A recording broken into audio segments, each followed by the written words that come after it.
உன் பேச்சு யாரெல்லாம் கேட்கறாங்களோ அவங்க எல்லாருக்குமே நான் நரகத்தை கொடுத்துருவேன் அப்படின்னு சொல்லி சொல்றான். உனது பசப்பு வார்த்தையின் மூலம் அவர்களில் யாரை உன்னால் வழி தவற செய்ய முடியுமோ வழி தவற செய்.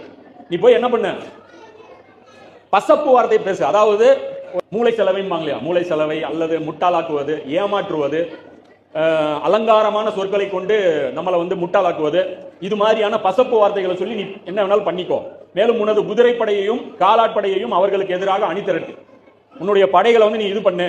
சொத்துக்கள், அவர்களுடைய சொத்துக்களிலும் பிள்ளைகளிலும் நீ அவர்களுடன் பங்காளி ஆகிவிடு. நீ அவங்களுடைய சொத்துலையும் என்ன ஆயிரு, பங்காளி ஆயிக்கோ. பிள்ளைகளிலும் நீ போய் பங்காளி ஆயிக்கோ. உன்னுடைய வாக்குறுதி வலைக்குள் அவர்களை சிக்க வை.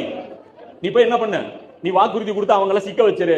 ஷைத்தானின் வாக்குறுதி பெரும் ஏமாற்றமே தவிர வேறொன்றும் இல்லை. இவன் கொடுக்கிற வாக்குறுதியை நம்பி யார் போறீங்களோ அவங்க எல்லாருமே ஏமாற்றத்துக்குள்ளாவீங்க அப்படின்னு சொல்லி அல்லாஹ் சொல்றான். நிச்சயமாக என் அடியார்கள் மீது உனக்கு எந்த அதிகாரமும் இருக்காது, மேலும் முற்றிலும் சார்ந்து இருப்பதற்கும் இறைவனே போதுமானவர்.